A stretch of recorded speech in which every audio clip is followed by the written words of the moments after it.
Continuamos hoy, amigo oyente, nuestro estudio del capítulo 7 del Evangelio según San Lucas. En nuestro programa anterior comenzamos a considerar el caso de la resurrección del hijo de la viuda de la ciudad de Naín. Y decíamos que la muerte del hijo de esta viuda era un caso realmente triste, porque se trataba del único hijo de una madre que se había quedado viuda. Y eso, por supuesto, hacía que la situación fuera aún más trágica. Mientras pasaba por el pueblo de Naín, el Señor se encontró con el cortejo fúnebre. Ahora alguien ha dicho que el Señor interrumpió todos los funerales con que se encontraba. Opinamos que Cristo resucitó a muchos más que las 3 personas que se mencionan en la Biblia. Estos 3 casos que se registran son ilustraciones. Un caso fue el de una niña de 12 años. Otro fue el de un joven en todo el vigor de su juventud. Y el tercer caso que se menciona es el caso de Lázaro, quien ya era un señor de edad mayor. Estos casos son representativos de las 3 grandes clasificaciones en que dividimos a la humanidad, y todos son restaurados a la vida. Hoy continuaremos considerando este caso de la viuda de Naín, y vamos a leer los versículos 13 y 14 de este capítulo 7 de San Lucas. Y cuando el Señor la vio, se compadeció de ella y le dijo, «No llores». Y acercándose tocó el féretro, y los que lo llevaban se detuvieron. Y dijo, «Joven, a ti te digo, levántate». Jesús levantó a este joven de los muertos por consideración a esta madre tan sola y triste. Él tuvo compasión de esta mujer y de su situación. Tocó el ataúd en el que estaba acostado el joven y le habló. Siempre usó el mismo método para levantar a los muertos. Les habló directamente. Y uno de estos días Él vendrá otra vez.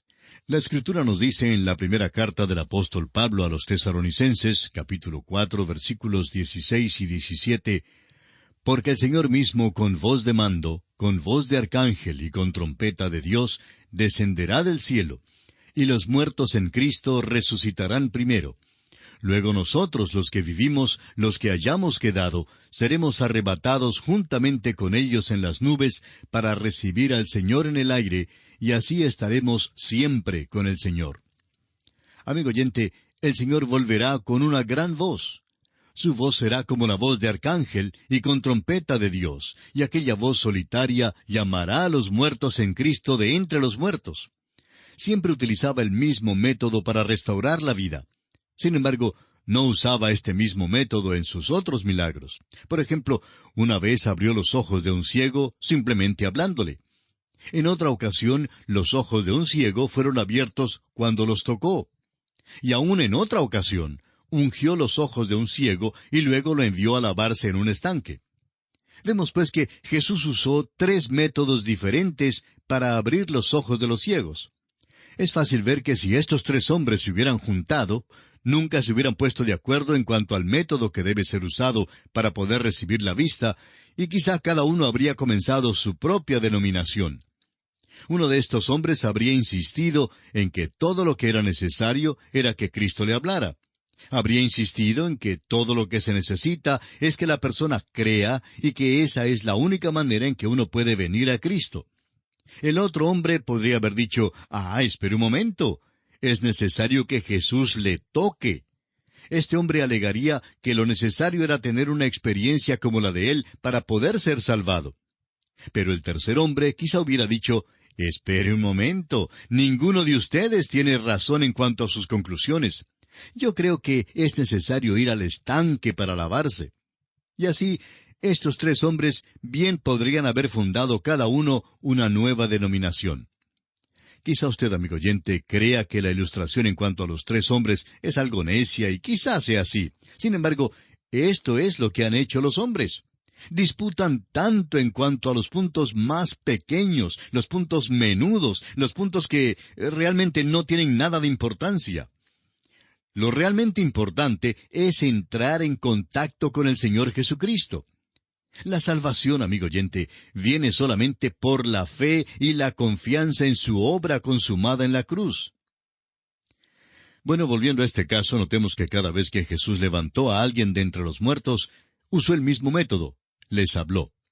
Leamos ahora el resto de esta historia en los versículos 15 al 17 de Lucas, capítulo 7.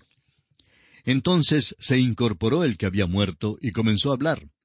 Y lo dio a su madre. Y todos tuvieron miedo y glorificaban a Dios, diciendo, un gran profeta se ha levantado entre nosotros, y Dios ha visitado a su pueblo. Y se extendió la fama de él por toda Judea y por toda la región de alrededor. Y aquí concluye pues el caso de la resurrección o de la devolución a la vida del hijo de la viuda de Naín. Y llegamos ahora a otro aspecto importante. Leamos los versículos 18 al 20.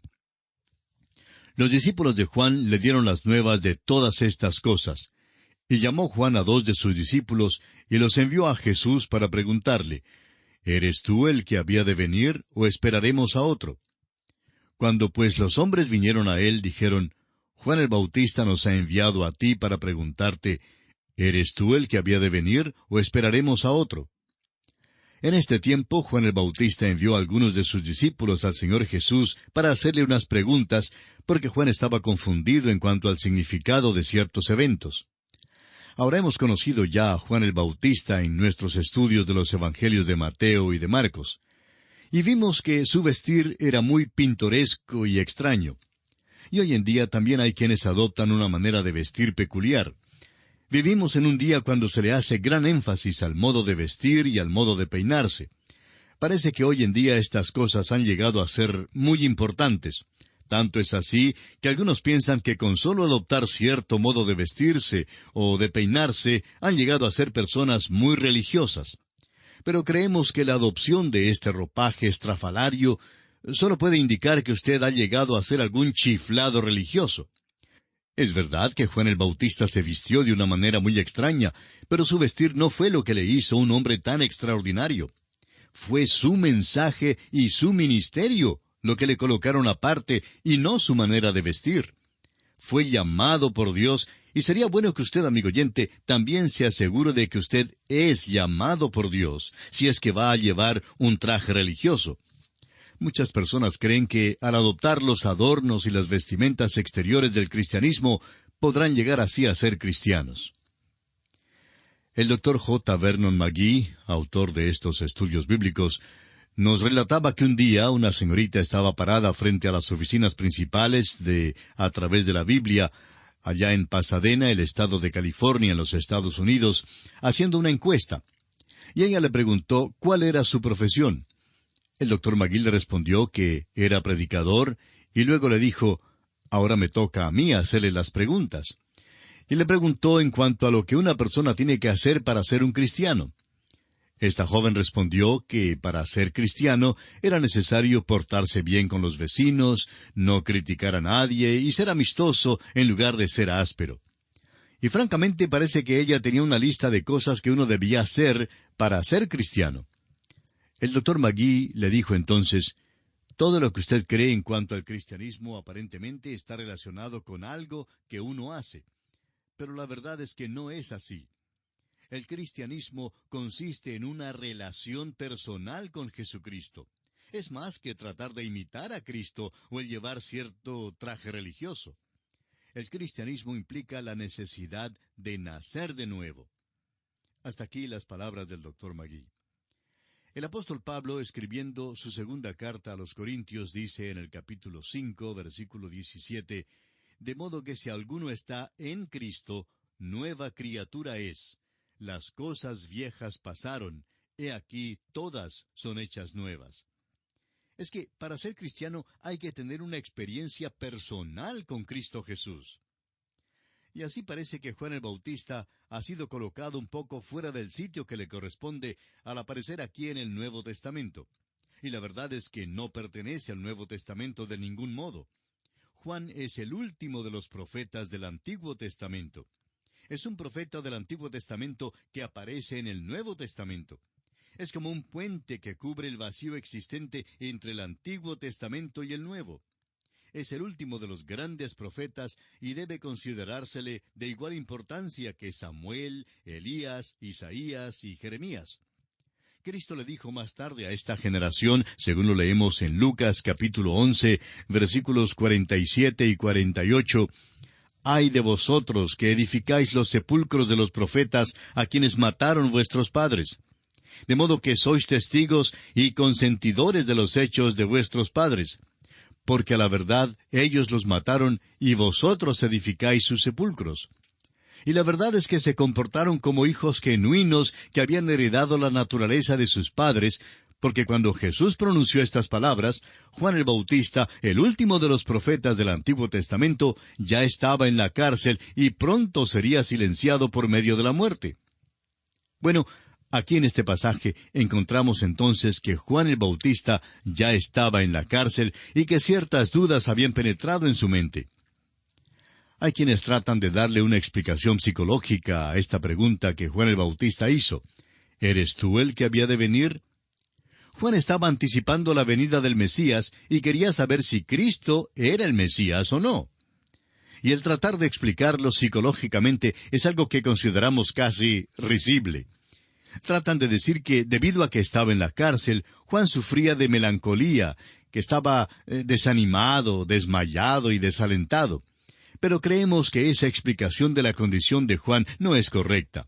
No olvidemos que Juan había anunciado el reino y renunciado a la nación. Había proclamado la venida del rey, y reconoció que él mismo era sólo el constructor de la carretera para el rey. Dijo que con su venida los valles se rellenarían y que los montes serían bajados. Y cuando Jesús vino, Juan lo identificó como el Mesías, y dijo en cuanto a él, en Lucas capítulo 3 versículos 16 y 17, Él los bautizará en Espíritu Santo y fuego. Su aventador está en su mano, y limpiará su era, y recogerá el trigo en su granero, y quemará la paja en fuego que nunca se apagará. Ahora, sea cual fuese su interpretación de este pasaje, amigo oyente, tendrá que concordar que este es un lenguaje acérrimo.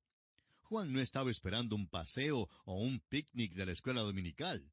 Juan anticipaba que Cristo estableciera su reinado en toda su majestad, gloria y poder.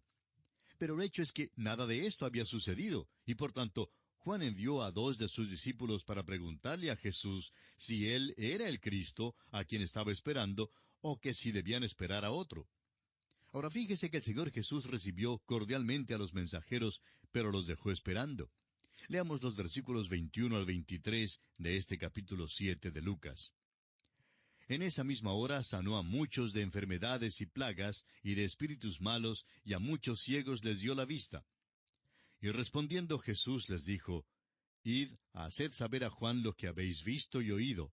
Los ciegos ven, los cojos andan, los leprosos son limpiados, los sordos oyen, los muertos son resucitados, y a los pobres es anunciado el Evangelio.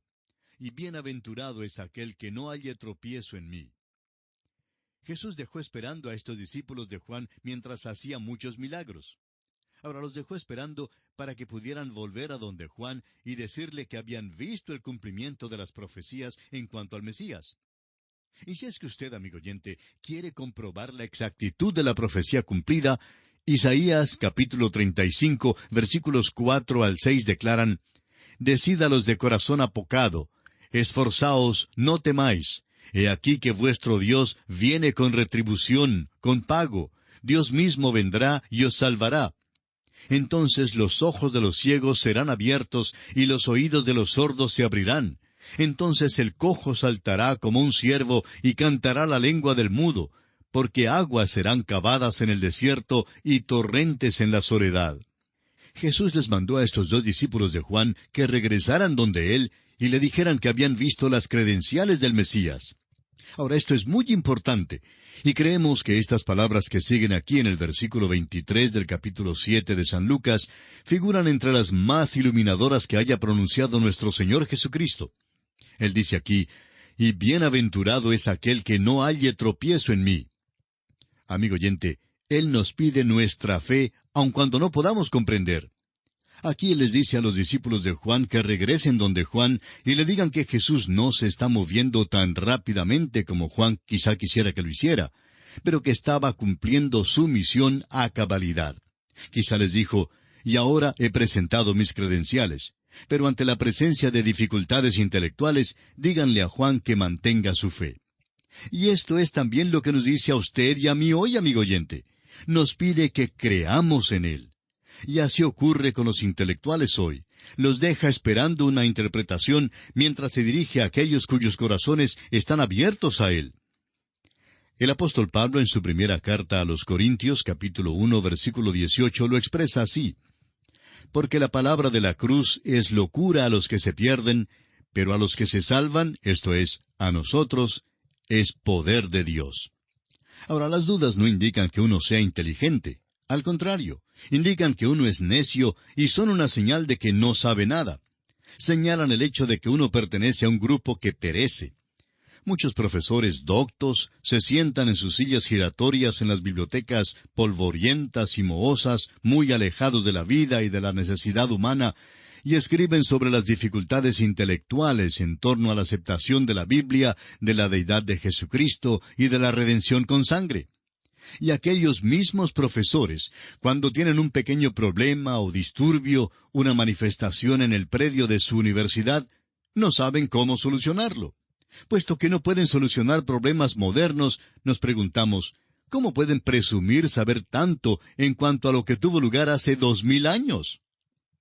Se cuenta que durante la Segunda Guerra Mundial, 5 hombres que, según ellos mismos dijeron, eran ateos, quedaron desamparados en una balsa de caucho en medio del Océano Pacífico. Pasaron 20 días en aquella balsa en el mar donde fueron traídos cara a cara con Dios. Fue algo realmente asombroso. Pues después de aquella experiencia, todas sus dificultades intelectuales se desvanecieron y ninguno de ellos salió de aquella balsa todavía ateo.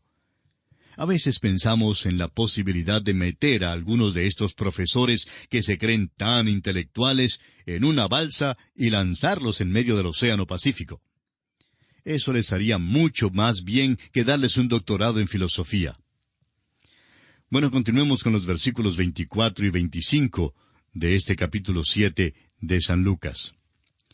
Cuando se fueron los mensajeros de Juan, comenzó a decir de Juan a la gente: ¿Qué salisteis a ver al desierto? ¿Una caña sacudida por el viento? Mas, ¿qué salisteis a ver? ¿A un hombre cubierto de vestiduras delicadas? He aquí los que tienen vestidura preciosa y viven en deleites, en los palacios de los reyes están. Ahora, ¿era Juan el Bautista una caña sacudida por el viento? De ninguna manera. Juan era fuerte y robusto. No se dobló con el viento como se doblan las cañas en la ciénaga. Juan era un hombre de convicciones firmes, convicciones fuertes. Y sabemos que no cambiaba con cada nueva novedad que se presentaba. Continuemos con los versículos 26 al 29. ¿Mas qué salisteis a ver? ¿A un profeta? Sí os digo, y más que profeta. Este es de quien está escrito: He aquí, envío mi mensajero delante de tu faz, el cual preparará tu camino delante de ti. Os digo que entre los nacidos de mujeres no hay mayor profeta que Juan el Bautista, pero el más pequeño en el reino de Dios es mayor que él. Y todo el pueblo y los publicanos, cuando lo oyeron, justificaron a Dios, bautizándose con el bautismo de Juan.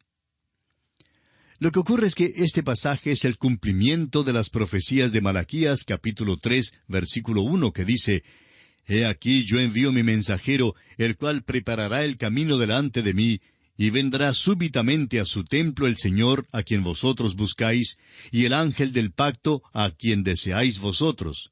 He aquí viene, ha dicho Jehová de los ejércitos.